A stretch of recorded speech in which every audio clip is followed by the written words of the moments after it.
하나님이 우리 사람들에게 주시는 가장 큰 선물이 뭘까요?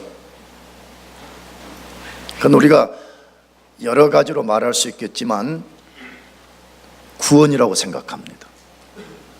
우리가 하나님께 받을 수 있는 최고의 복 중에 하나는 우리가 하나님 앞에 구원받는 것입니다. 아멘이죠?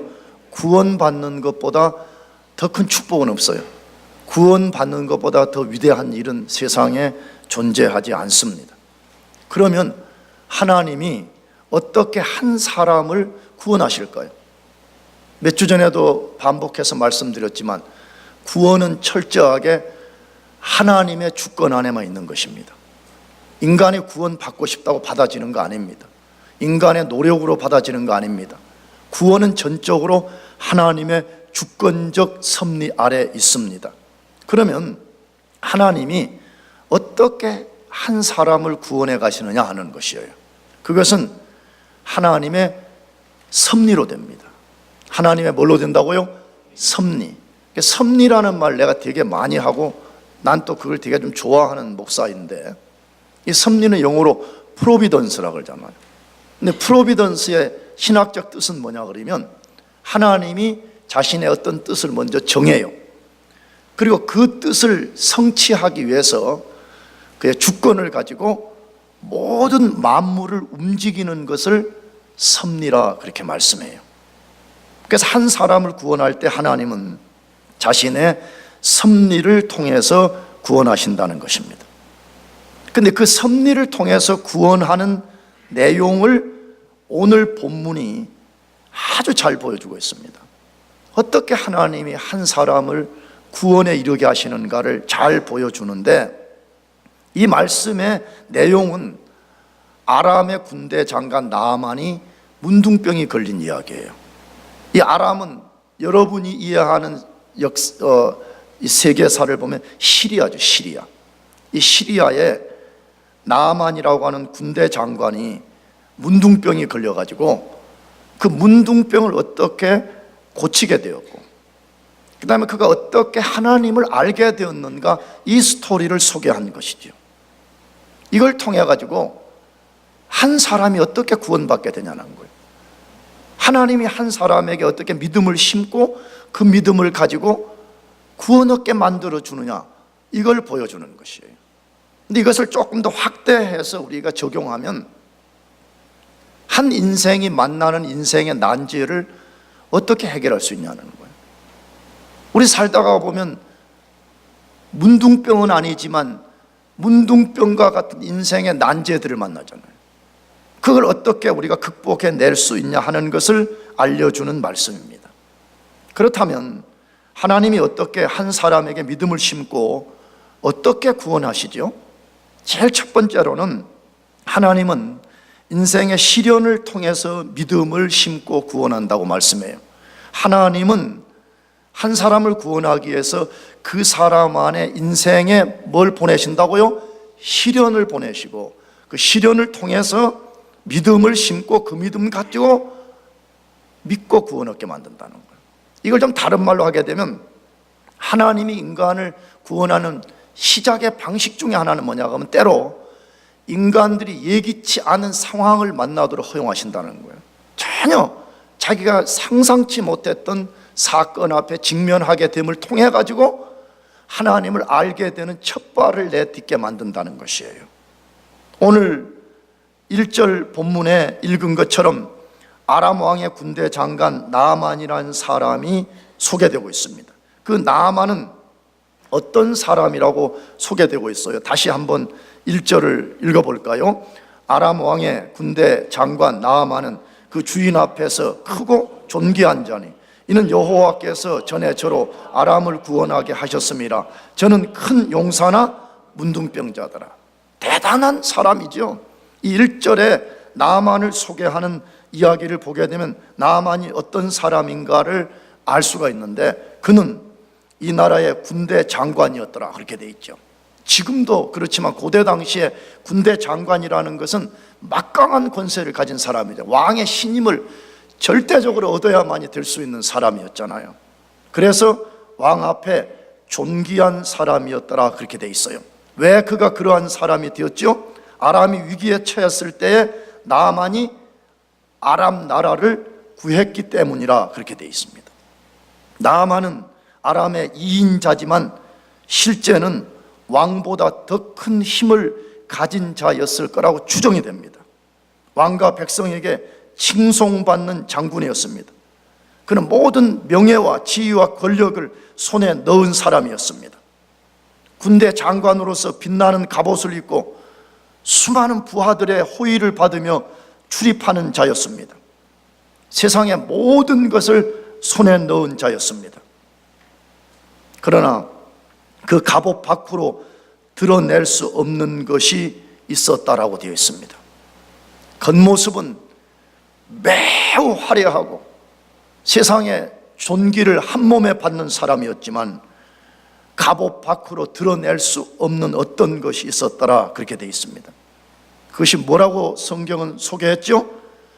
저는 큰 용사나 뭐였더라? 문둥병자였더라. 저는 큰 용사나 문둥병자였더라라고 되어 있습니다. 위용을 자랑하는 갑옷 아래 문둥병이 도사리고 있었습니다. 나아만은 누구예요? 저는 나아만은 오늘 이 시대의 인간의 모습이라고 생각합니다. 외형은 화려하고 위용을 자랑하며 삶에 아무런 문제가 없어 보이지만 영적으로는 부패하고 죽어서 고통하고 신음하는 현대인들을 대변한다고 생각합니다. 그렇다면 왜 하나님은 나아만을 도와 나라를 위기에서 구원하게 하셨으면서 구원한 이후에 그의 몸에 문둥병이 생기도록 허용했냐는 것이에요. 왜 이 질문이 필요한 것이죠? 1절 다시 한번 더 읽어볼까요? 1절 아람 왕의 군대 장관 나아만은 그 주인 앞에서 크고 존귀한 자니 이는 여호와, 다시 여기 이는 누가요? 여호와께서 전에 저로 아람을 구원하게 하셨습니다. 놀라운 이야기가 그 속에 들어있죠. 아람 나라를 나아만이 구했는데 그건 나아만 스스로의 힘으로 된 것이 아니라 누가 도우셨다는 거예요? 하나님이 도우셨다는 거예요. 아니 그러면 하나님이 나아만으로 하여금 아람을 구원하게 하셨으면서 왜 이제는 그 몸에 뭐가 생기도록 한 거예요? 문둥병이 찾아오게 하냐는 것이에요. 이 속에 뭘 말씀하고 있어요? 여러분, 모든 만물과 인생은 하나님의 주권 아래에 있다는 것이에요. 나아만은 예수 믿는 사람 아니에요. 나아만은 하나님의 백성 아니에요. 말 그대로 시리아의 이방의 장군이었어요. 그러나 그의 모든 것이 하나님의 통치 아래에 있다는 거예요. 여러분, 세상의 모든 것이 하나님의 통치 아래에 있습니다.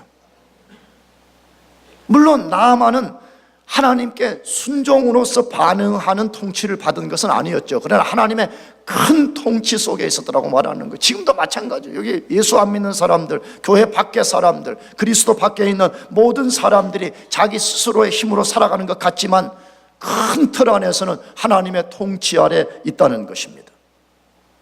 하나님이 어떤 사람을 승리하게도 하고 실패하게도 하고 나라를 구하게도 하고 나라를 구하지 못하게도 하고 우리로 하게 되면 학위를 받게도 하고 못 받게도 하시고 나아가게도 하고 못 나가게도 하시고 목회가 성공적이 되게도 하고 실패하게 하시고 모든 것을 하나님이 주관하시는 분입니다.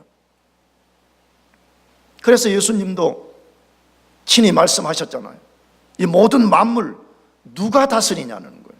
모든 만물이 누구 손 아래에 있냐는 거예요. 마태복음 10장 29절 다 같이 읽어보겠습니다. 시작.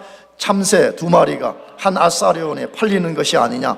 그러나 너희 아버지께서 허락지 아니하시면 그 하나라도 땅에 떨어지지 아니하리라. 이것을 믿읍시다. 아멘.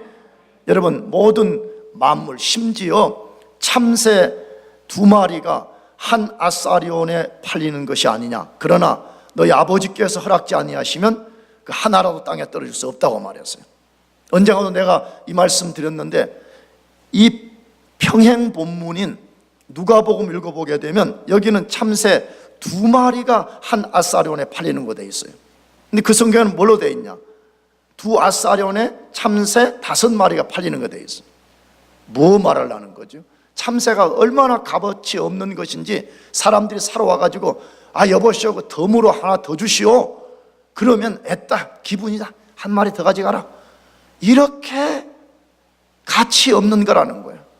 그러나 그런 가치 없는 참새 한 마리가 땅에 툭 떨어지는 것도 하나님의 허락이 없이는 떨어질 수 없다는 거예요.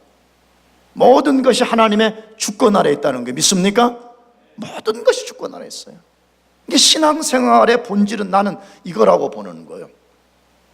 신앙생활은 우리가 뭘 어떻게 하고 우리가 뭘 성취했냐 그게 중요한 것이 아니고 주권을 가지고 섭리하시는 그 하나님의 주권 아래 우리 자신을 복종시키며 갈 수 있느냐, 이게 신앙의 본질이라는 것이. 그래서 사도 바울도 똑같은 원리를 다른 언어로 말했어요. 그게 로마서 8장 28절 말씀인데 읽어보겠습니다. 시작. 우리가 알거니와 하나님을 사랑하는 자, 곧 그 뜻대로 부르심을 입은 자들에게는 모든 것이 합력하여 선을 이룬다. 아멘. 모든 것이 합력하여 뭘 이루어요? 선을. 모든 것, 고난, 시련, 성공, 부귀, 명예, 그 모든 것 다 하나님이 그걸 통해 가지고 자신이 의도한 목적을 이루어 가신다. 그러므로 우리 인생의 모든 주도권은 하나님께 있어요. 우리 인생은 우리 자신에게 있지 않고 예레미야 말씀처럼 우리 걸음을 주관하시는 하나님의 통치 아래에 있어요. 이걸 믿고 사는 게 중요해요. 이걸 진짜 믿는다면 우리는 덜 낙심할 수가 있어요. 자주 말씀드렸지만 인생에 제일 힘든 게 뭐예요? 기다리는 거잖아요. 기도하고 응답이 빨리 오지 않아서 기다리고 어떤 것 때문에 기다리고 할 때 낙심되고 좌절되면 우리 속에 불신앙 생기잖아요. 정말 하나님이 나를 돌봐주실까? 이게 돌봐주신다고 지금 말씀하잖아요. 여러분 자꾸 하나님이 날 돌봐주시는가 의심이 생기면 자꾸 여러분 내면을 들여다보면 실패하게 돼요. 십자가를 바라봐야 돼요. 할렐루야. 여러분 십자가는 하나님이 우리를 사랑하는 최고의 증거요, 이제부터 내가 너를 돌봐주겠다는 최고의 선언으로서 십자가를 세운 거잖아요. 믿습니까? 그걸 바라봐야 되는 거예요. 근데 그걸 안 바라보고 자꾸 자기 내면을 바라보면 절망과 낙심밖에 없으니까 말 그대로 좌절하게 되는 것이에요. 현재 우리가 공부하고 살아가는 것이 절대로 우연이 아닙니다. 그걸 믿어야 돼요. 젊은이들은 그렇게 생각하거든요. 그냥 내가 선택해서 여기 펜스테이 결정해서 왔습니다. 물론 결정은 우리가 한 것 같지만 그 배후에 하나님의 섭리가 있어서 우리가 여기 와서 공부하고 있는 거예요. 우리 편에서는 무연하게 보일지라도 모든 것이 하나님의 섭리로 된 것입니다. 혹시 여러분 삶에 견디기 어려운 시련을 만나서 좀처럼 그게 왜 그런지 이해 안 되고 납득되지 않는 것이 있다 할지라도 낙심하지 말고 끝까지 믿음으로 인내하고 하나님의 섭리를 기대하시기를 축복합니다. 그렇게 해봅시다. 나도 자주 말씀드리지만 나도 인간이기 때문에 순간순간 낙심과 좌절을 경험합니다. 너무 힘들 때가 많아요. 그런다고 내가 여러분들에게 맨날 고개 떨구고 다니면서 나 죽겠어 이렇게 할 수가 없잖아요. 근데 어떤 때는 막 죽겠지만 안 죽는 것처럼 하는 거예요. 나도 막. 그래서 누군가 말대로 우리는 상처 입은 치유자들인 거예요. 다 우리 안에 상처가 있어요. 그러나 상처 입었다고 상처 입은 대로 낙심하고 살 수가 없잖아요. 상처 입었지만 우리는 또 다른 사람을 치유하는 상처 입은 치유자로 살아야 되기 때문에 때로는 담대한 척하고 가는 거예요. 그러나 두려움이 있어요. 염려가 있어요. 근데 지난주에 나는 새벽에 누가복음을 읽는데 예수님이 헬루증 앓는 여인을 고치셨어요. 근데 원래 그 헬루증 앓는 여인 고칠 때에 예수님이 헬루증 앓는 여인을 처음에 만나러 간 게 아니었어요. 회당장 야이로의 딸이 죽어가가지고 야이로가 사람을 찾아와가지고 예수님께 애스크를 한 거. 지금 우리 딸이 죽어가니까 빨리 좀 와서 우리 딸을 좀 고쳐달라고. 여러분 딸이 죽어가는 게 얼마나 이머전시예요. 막 그러면 지금 말이야 그냥 달려가야 되잖아요. 근데 그거 고치러 가는데 헬루증을 여인이 탁 치고 들어와가지고 예수님이 딜레이가 되는 거예요. 헬루증은 이머전시는 아니에요. 그 여자 12년 동안이나 아팠기 때문에 지금 당장 안 고쳐도 되는 여인이잖아요. 근데 예수님 일부러 느낌이 꼭 그래. 일부러 시간을 딜레이 하는 것처럼 막 보여요. 야이로가 얼마나 마음이 답답했겠어요. 지금 딸이 죽어가고 있는데. 근데 또 조금 있다가 누군가가 와가지고 당신 딸이 뭐 했습니다? 죽었습니다. 이렇게 말하는 거. 야, 나는 막 그 상황에 나를 이렇게 대입을 시키고 나는 막 그 순간에 막 야이로, 헬루증 앓는 여인을 막 내가 막 뿌리쳐버렸을 것 같아. 그리고 내가 예수님을 막 끌고 막 갔을 것 같아. 그때 예수님 뭐라고 말씀했죠? 두려워 말고 뭐 하기만 해라? 믿기만 해라. 저는 그게 저희가 큰 위로가 됐습니다. 두려워하는 상황들이 너무 많은데 주님이 나에게 도전하셨어요. 두려워하지 말고 뭐 하기만 해라? 믿기만 해라. 믿기만 해라. 그러면서 예수님이 헬루증 앓는 여인을 고치시는 거예요. 그러면서 야이로에게 설교하는 거예요. 뭐라고? 야이로, 너 지금 보이냐? 이 말이에요. 말씀 안 하셨지만 내가 지금 이 절망적 여인을 고치는 걸 너가 보느냐? 그렇다면 너가 믿기만 한다면 너의 딸도 내가 능히 뭐 할 것이다? 고칠 거라는 거예요. 그러므로 우리에게 중요한 것은 끝까지 믿음을 갖고 나가는 거예요. 할렐루야. 그럴 때 하나님께서 역사를 만들어 주신다는 것이에요. 그렇다면 질문 생겨요. 모든 것을 섭리하신 하나님께서 나만의 인생의 큰 시련을 왜 허용하셨을까 하는 것이에요. 그냥 나라 구하게 하고 그 다음에 사람들로부터 박수 받고 잘 먹고 잘 살게 하시면 될 텐데 왜 나라를 구하도록 도왔던 하나님이 이번에는 나만이 문둥병 들도록 허용하셨냐 하는 것이에요. 뭐 하려고 그러는 거예요? 왜 그러신 걸까요?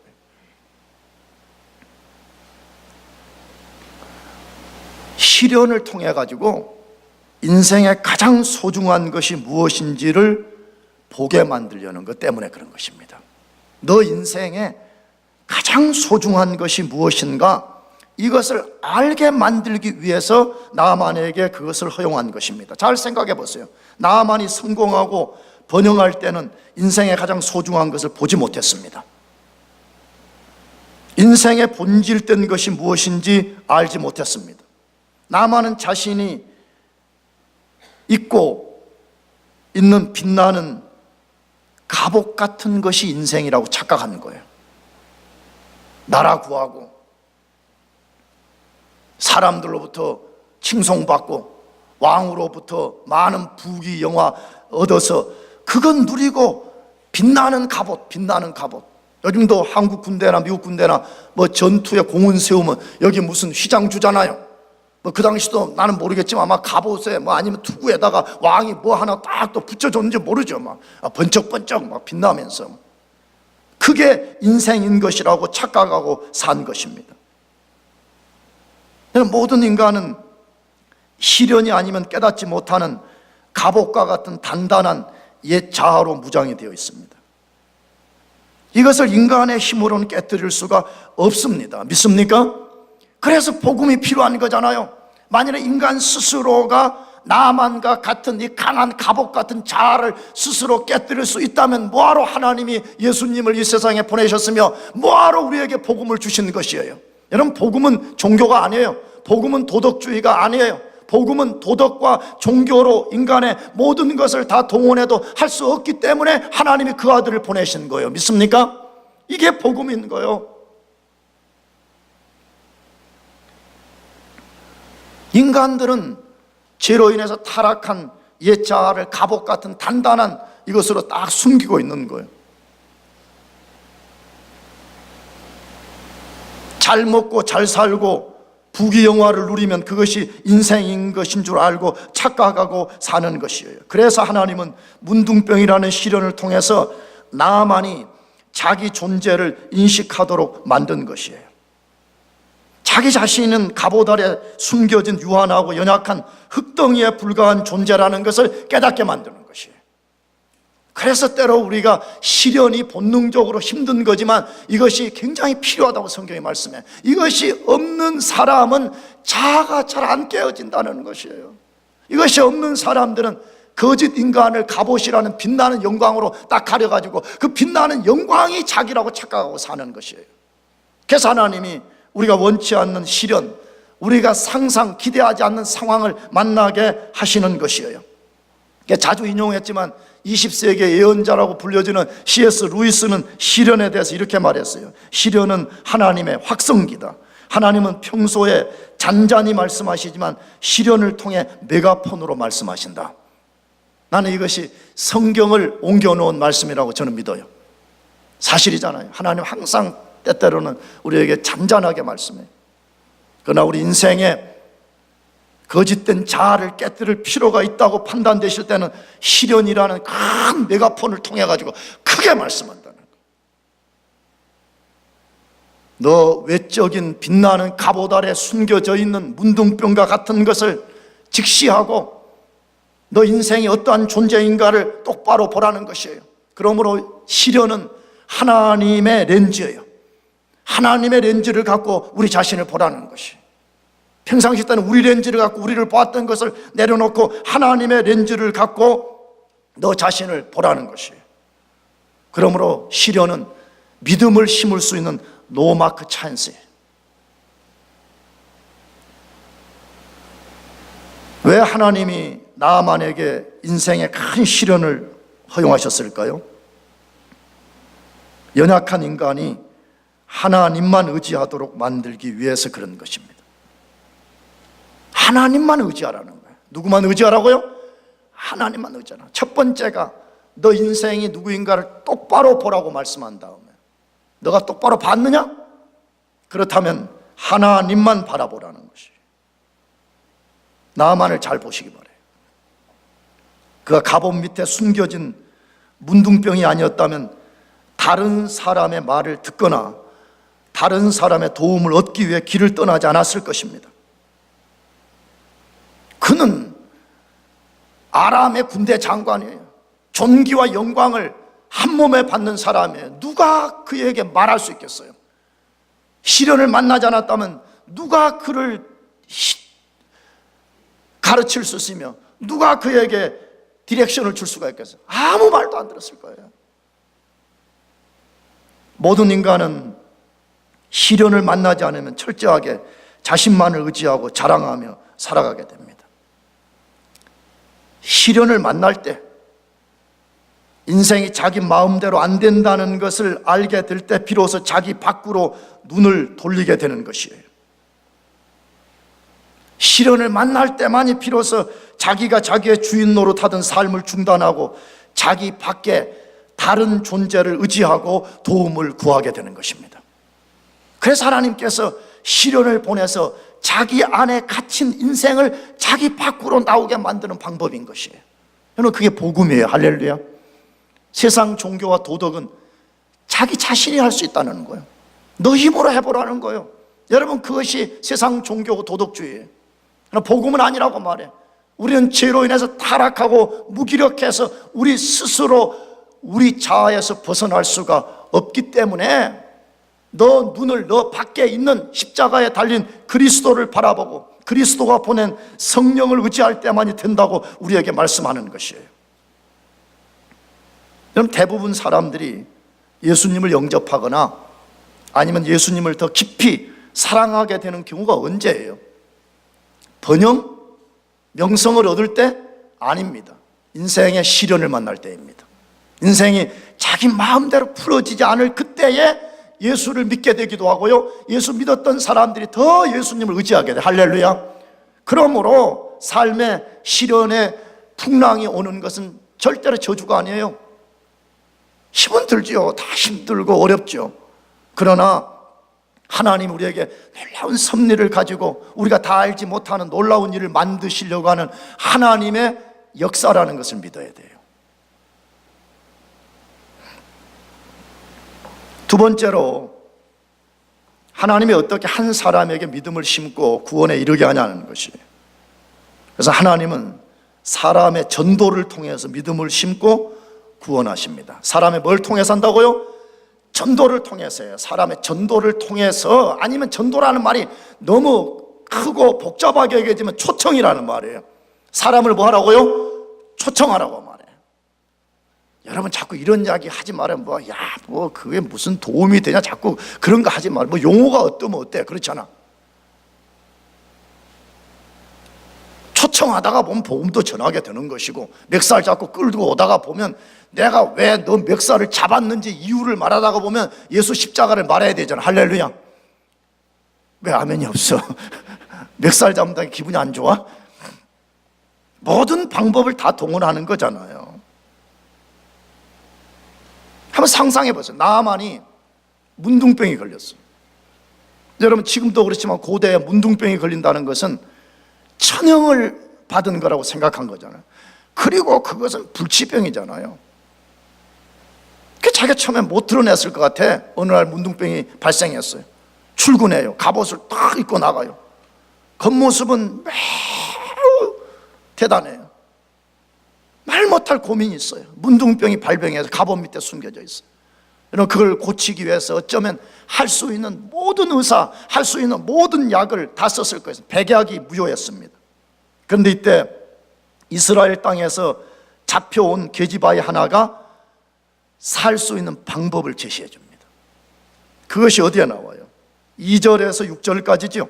2절에서 6절까지 읽어볼까요? 다 같이 시작. 전에 아람 사람이 이스라엘 땅에서 작은 계집아이 하나를 사로잡음에 저가 나아만의 아내로 수종 그 주모에게 이르러 우리 주인이 사마리아에 계신 선지자 앞에 계셨으면 좋겠나이다. 저가 그 문둥병을 고치리이다.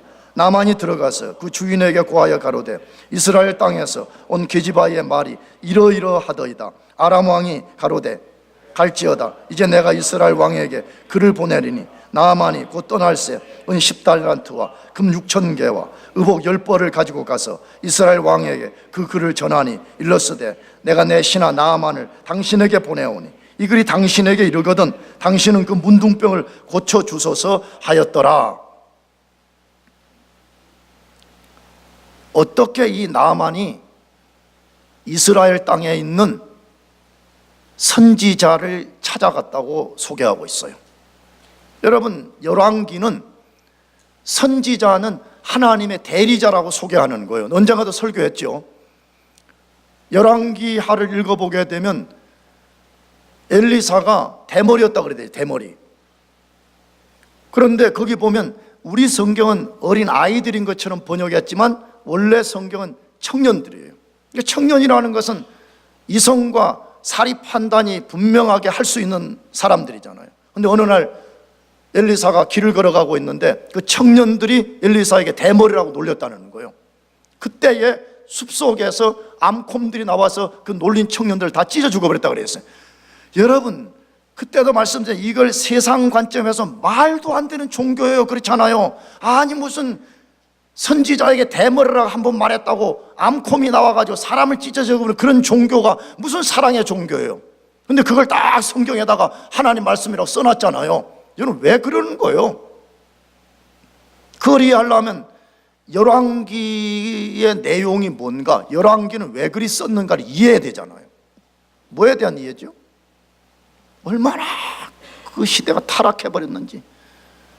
하나님의 대리자, 다시 말하면 엘리사는 하나님은 아니지만 하나님의 대리자로서 하나님과 같은 역할을 하는 사람이에요.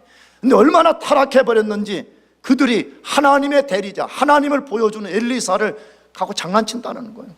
영적으로 완전히 타락해버렸다는 거예요. 그것 때문에 하나님께서 심판하시는 것이죠. 그래서 열왕기의 선지자는 지금 하나님을 보여주는 모습이에요.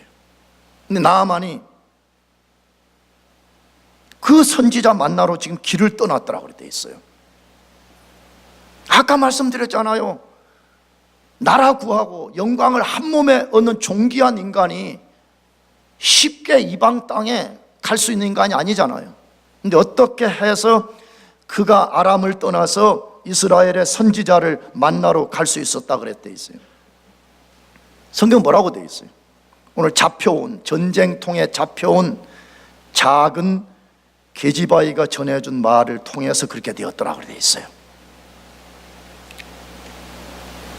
이게 하나님의 섭리죠. 이스라엘과 아람이 전쟁을 벌이는 통에 이스라엘에서 잡혀온 조그만 계집아이 하나가 있었어요. 처음에는 몰랐죠. 무엇 때문에 잡혀갔는지 몰랐죠.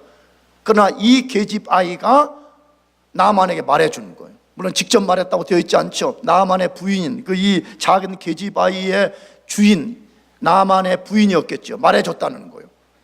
우리 주인 나만 장군께서 내가 살았던 이스라엘 땅 선지자를 만난다면 고침받을 길이 있을 것이라 그렇게 말해줬다는 거예요. 여러분, 그 말을 들은 시작으로서 살 길을 찾아 나섰다라고 말하는 것이에요. 근데 얼마나 이 여자가 작은 여자인지를 성경은 지금 대조하고 있어요. 어떻게 대조하고 있어요? 나아만은 존귀한 자라 그렇게 표현했고, 이 작은 계집아이는 이름도 없는 말 그대로 작은 뭐라고 했어요? 계집아이를 분명히 뭐 이름이 있을 거 아니에요. 뭐 또순이 뭐 말순이 뭐 있었을 거 아니에요, 우리로 하면. 근데 뭐야 이렇게 하는 거예요. 지금 성경은 나아만과 이 작은 계집아이가 얼마나 세상적으로 큰 차이를 보이는가를 대조하려는 거잖아요. 나아만은 존귀한 자요, 이 작은 아이는 말 그대로 작은 계집아이라고 표현하고 있다는 것이에요. 세상 눈으로 보면 나아만이 이런 아이의 말을 듣는다는 것은 상상할 수 없는 일입니다. 상상할 수 없잖아요. 세상 사람들은 다 자기와 격이 비슷한 사람이거나 최소한 더 높은 사람이 돼야지 말을 듣지, 자기와 격이 맞지도 않는 사람이 이런 말을 저런 말을 하게 되면 듣지 않잖아요. 안 들으려는 것이 사람 보편적 반응이잖아요. 그러나 하나님은 이 아이를 통해서 나아만에게 치유의 방법을 알렸습니다. 나아만에게 살 길을 제시해 주었습니다. 인간은 누구든지 나만처럼 성공하고 존귀한 자리에 있게 될 때는 작은 계집아이 같은 사람의 말을 기울이지 않게 됩니다. 그러나 인생의 시련을 만나게 되면 비로소 겸손한 귀가 생기기 시작합니다. 할렐루야. 그래서 때로는 인생이 예기치 않은 시련이 필요한지도 몰라요. 우리는 여기서 두 가지 교훈을 얻습니다. 하나는 우리가 때를 얻든지 못 얻든지 복음을 말하라는 거예요. 그게 복음이든지 아니면 초청이든지 아니면 끌고 오는 것이든지 간에 말하라는 거예요. 오늘 여기 작은 계집아이가 무슨 사형리를 말하는 것도 아니잖아요. 내가 요즘 새생명 때 가르치는 창조, 타락, 구속, 회복을 말하는 것도 아니잖아요. 뭐라고 말했죠? 이스라엘 땅에 누구를 만난다면, 선지자를 만난다면 당신 살 것이요, 그거 하나 말했다는 거예요. 아주 작은 말, 아주 작은 몸짓, 아주 작은 몸부림에서 그것을 나아만에게 직접 말하는 것도 아니어서 나아만의 부인에게 말해서 그게 거쳐가지고 나아만에게까지 올라가게 된 것이잖아요. 우리는 때를 얻든지 못 얻든지 복음을 전하라는 주의 말씀대로 순종해야 됩니다. 왜냐? 그것을 사용하시는 분은 하나님이시기 때문에 그렇습니다. 우리는 때로 변명을 많이 합니다. 나 같은 사람이, 나같이 성경도 잘 모르는 사람이, 아니 나같이 전도의 은사도 없는 사람이 어떻게 전도를 해요? 전도하지 않으려고 자신을 과소평가하면서 복음 전하는 것을 우리가 회피하게 됩니다. 그러나 오늘 우리는 이 작은 계집아이가 존귀한 나아만을 움직인 것을 믿어야 됩니다. 기억해야 됩니다. 아주 작은 계집아이가 이 존귀한 사람을 움직이는 것을 보시기 바랍니다. 어떻게 움직였다고요? 계집아이가 움직인 게 아니에요. 계집아이의 말을 하나님이 사용해서 움직인 거예요. 할렐루야. 하나님은 항상 작은 자를 통해서 역사하시고, 잘난 사람 하나님 안 써요. 잘났다고 하는 사람, 고린도전서 1장에 가서 읽어보세요. 자기 잘났다고 하는 사람 하나님 안 쓰신다니까. 왜? 그러면 또 자기 자랑하잖아요. 볼품없고 말이야, 기대할 것이 아무것도 없고 자기 자랑할 것이 아무것도 없는 작은 계집아이가 그 말을 했을 때 하나님이 그 말을 나만 속에 듣게 하고 나만의 마음을 움직여서 그 일을 했다라고 말씀하고 있잖아요. 그러므로 우리도 가서 전해야 돼. 할렐루야. 전하는 것이야. 전하는 것이 가서 창조, 타락, 구속, 회복 모르면 어때요? 이 작은 계집아이처럼 하면 되잖아요.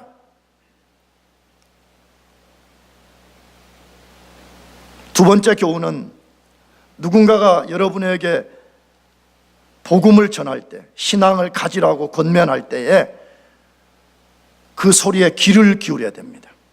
마음을 열고 겸손한 귀를 가지고 복음에 순종하는 것이 절대로 필요합니다. 하나님의 방법이 사람이기 때문에 그래요. 믿습니까? 오늘 나만을 구원하는 방법이 하늘의 기적을 베푼 게 아니잖아요. 대부분 사람들은 하나님이 계신다면 기적을 보여달라 그래. 하나님이 계신다면 나를 설득시켜봐라 그래. 하나님이 계신다면 내 머리에 구멍을 뚫고 여기다가 하나님이라는 정보를 넣어가지고 내가 설득될 수 있게 해보라라고 말하는, 하나님 절대 그렇게 하시지 않아요. 하나님은 아주 작은 계집아이의 권면의 소리를 듣는 한 인간을 움직여서 하나님께 나오게 만드신다는 거예요. 여러분 가운데 혹시 예수님이 아직 믿어지지 않고 예수님이 안 믿어지고 계속 그런 사람들이 있어요? 포기하지 말기를 바라요. 마음을 열고 이 복음을 받아들이기를 축복합니다. 그럴 때 성령의 역사가 일어나게 되는 것이에요. 누가복음을 읽어보게 되면 부자와 거지 나사로 사건이 있잖아요. 부자가 얼마나 부자였는지 거기 보니까 날마다 호화로이 연락했다.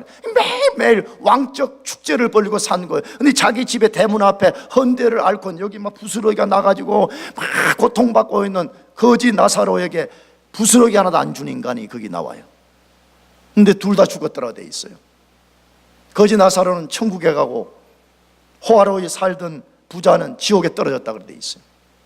얼마나 고통스러운지 지옥에 간 부자가 천국에 있는 아브라함을 불렀죠. 아브라함이요, 믿음의 조상이니까. 누가복음은 그렇게 그 관점으로 쓰는 거거든요. 천국의 주인을 아브라함이라고, 조상으로. 아브라함 보고 뭘 했었겠죠? 이 땅에 지금 예수 안 믿는 내 형제 5이 있으니까 그 천국에 있는 나사로를 세상에 다시 보내가죠. 그럼 뭐죠? 죽은 자가 살아나는 기적을 좀 보여줘가지고 그 5 형제 꼭 예수 믿고 나처럼 지옥 오지 말고 천국 가게 좀 해주세요 라고 했었겠죠. 그때 아브라함이 단호하게 말했잖아요. 뭐라고? 그렇게 할 수 없다고. 천국과 지옥은 구렁, 갭이 끼어 있어서 오고 갈 수 있는 그런 데가 아니라는 거예요. 너희 형제가 예수 믿고 구원받는 유일한 방법은 선지자와 오경, 모세 오경이 있다고 말해요. 무슨 말이죠?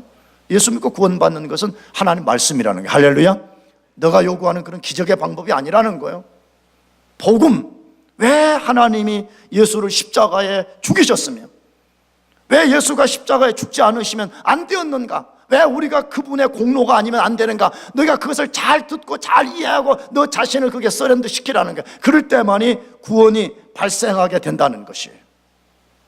그러므로 예수를 먼저 믿어 구원 얻은 우리들은 또 다른 작은 계집아이가 됩시다. 우리 주변에는 수많은 나만들이 있잖아요. 겉모습은 매우 화려하잖아요. 겉모습은 위엄과 명예와 영광과 부를 자랑하고 있지만 갑옷 밑에 숨겨져 있는 문둥병과 같은 말이에요. 죽음을 향해서 나아가고 있는, 이걸 갖고 살잖아요. 여러분, 우리가 그들에게 가서 작은 계집아이가 되어서 말씀을 전합시다. 할렐루야. 뿐만 아니라 여러분 가운데 예수님 아직 믿어지지 않는 사람들이 있다면 꼭 예수님 믿으시기를 축복합니다. 마지막 3번째로 짧게 말씀드리려고 그래요. 하나님이 어떻게 한 사람 속에 믿음을 심고 구원해요? 하나님이 한 인생의 자존심을, 꺾으심을 통해서 믿음을 심고 구원합니다. 하나님이 한 인간의 뭘 꺾으신다고요?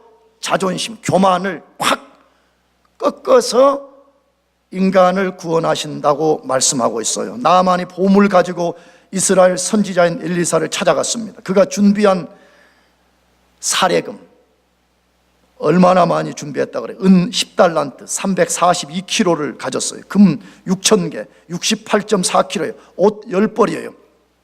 지금으로 해도 어마어마한 돈이죠. 어마어마한 가치죠.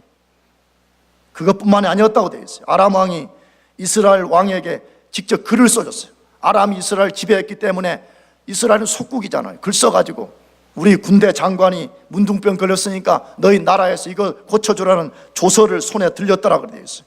그리고 많은 부하들을 대동하고 엘리사를 찾았더라 그렇게 되어 있어요.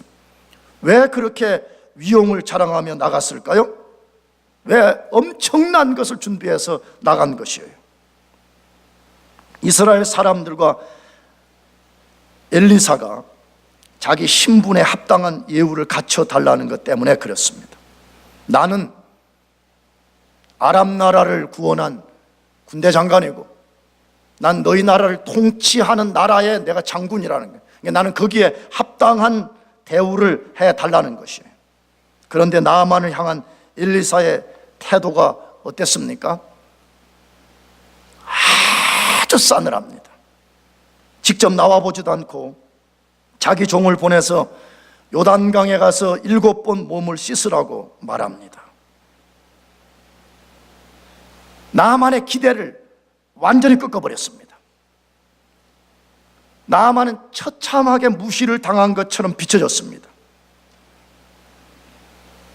이것을 경험한 나아만이 화가 머리끝까지 올라서 다시 돌아갈라 했더라 이렇게 되어 있어요. 그럼 왜 엘리사가 나아만을 그렇게 대접한 거예요? 태생이 불친절해서? 하나님의 사랑이 무엇인지 몰라서 그렇게 대접한 것입니까? 아닙니다. 나만의 방법, 나만의 자존심, 나만의 교만을 굴복시키기 위해서 그렇게 한 것입니다. 그 근거를 어디서 우리가 알 수 있냐? 시간이 없어요. 간단하게 말하면 나아만은 엘리사에게 나올 때 치료 방법을 자기가 결정하고 나왔습니다. 치료 방법을 누가 결정했다고요? 자기가 결정하고 나온 거예요. 그런데 나와서 최소한 나아만은 그걸 기대했다고 성경이 말하고 있지요. 엘리사가 자기에게 환처에 이 문둥병에다 손을 얹어 안수기도를 해줘서 치유할 거라고 기대를 하고 나왔다는 거예요. 그런데 나오기는커녕 코빼기도 안 보이고 가서 요단강에 가서 목욕을 하라 7번 하라 그렇게 말했다는 거예요. 말도 안 된다고 받아들인 것이죠. 여러분, 많은 사람들이 왜 예수 믿지 못하고 왜 구원받지 못해요? 자기 방식으로 구원받고 싶다는 거예요. 하나님을 대적하는 교만한 성품,